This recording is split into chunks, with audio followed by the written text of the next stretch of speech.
This beautiful scenery you see here is outside my dormitory right now in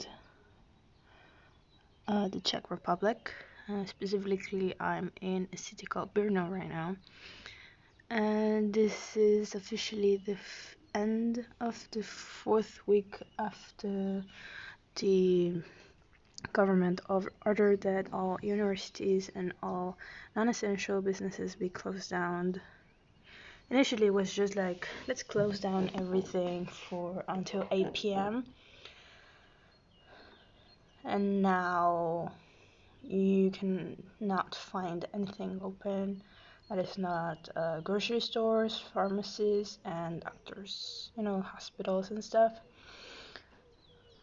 Um, so I'm bored. I don't usually make these kind of videos. I'm really bored. I usually just post random stuff I find or really old videos. I am originally from Mexico. I've been here in the Czech Republic since September on a university exchange program. Didn't actually think anything like this would happen while I was here, but here I am currently stuck on Europe. Well, stuck is not really the word. I was supposed to stay the whole 2 semesters, so I should be leaving around June. And if anything, I would like to think that everything will be calming down around May. I hope. If not, well, it's going to be quite the travel because right now I think the border between the United States and Mexico has been closed, and my plane, because I already bought the plane, like the plane ticket back. Plane goes from here, well, not from here, from Vienna to Chicago and then to Mexico. And if the front door is not open, then I will have to change the way that I go back to my country.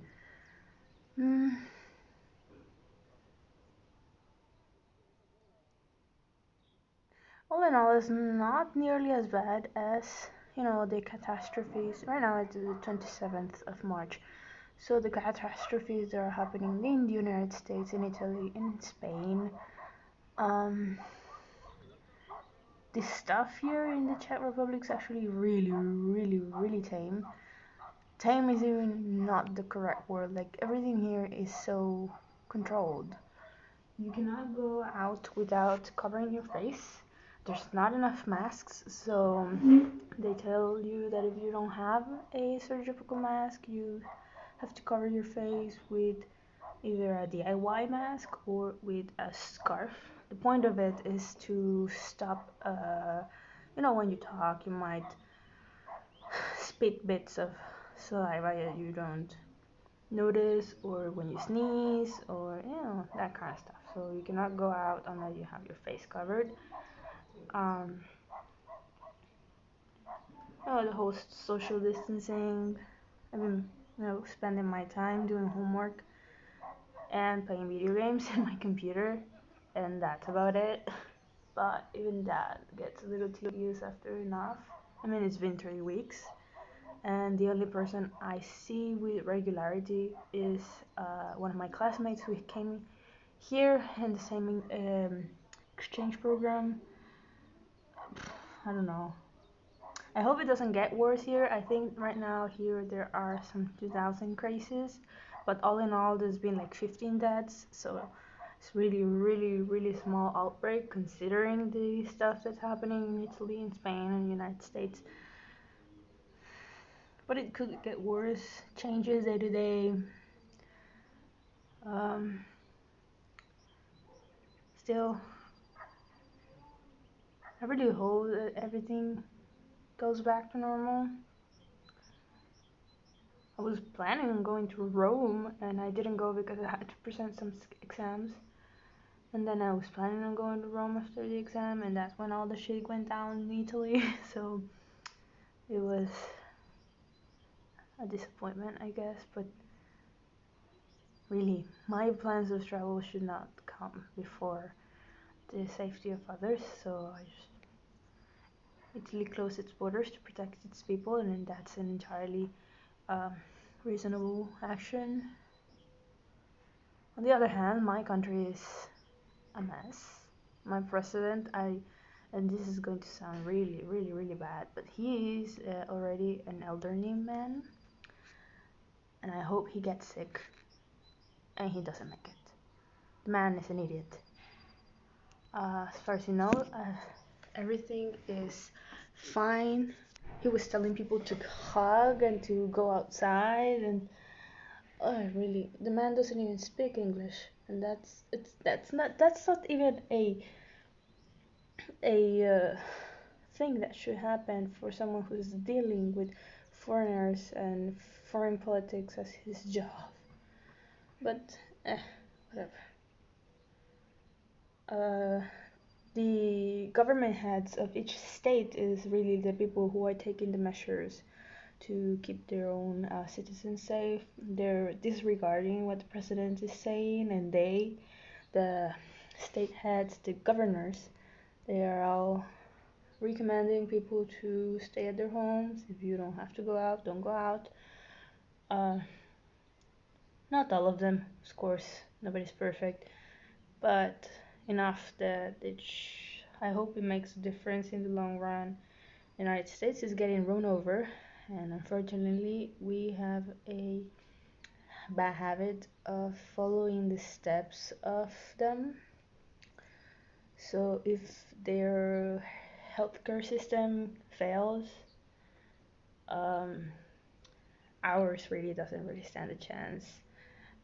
We have a public healthcare system that cannot even deal with the usual stuff, so to ask them to deal with everything else, it's going to be rough. Well, I think that's all I had in my head today. Really, I'm just complaining. There's nothing really I can do besides try to not to get sick. And truthfully speaking, if I do get sick, I hope I get sick here and not in Mexico, because I don't know. I have grandparents, and in here I have no one. And in Mexico, I have my grandparents, and I would not like to be the reason that I get them sick, like it happened to a doctor. They were in Italy when the outbreak initially happened, and they didn't stop to think they could get infected. There were a pair of doctors, those two, and they were wearing masks and everything, but they were still like doing the touristy things. And then they came back to Mexico, and I think the husband's mom got sick and she died. She passed away because they, as doctors, did not realize the extent of the dangers of the disease for people who are older. So I don't want that to happen to my grandparents. So if I get sick, I'd rather get sick over here than over there. So that's all. I'll post this, and I don't think I'll make another one, but if I make it, I don't know. If by chance anyone sees this and doesn't mind seeing the shaky background of my window, I mean the shaky look from my window, and you want to ask me something, then maybe I can answer it later. Even around how things are going here, or why why I chose the Czech Republic, or I don't know, whatever you want to ask. If I make another one, I'll answer you. If anyone sees this anyway. So, bye.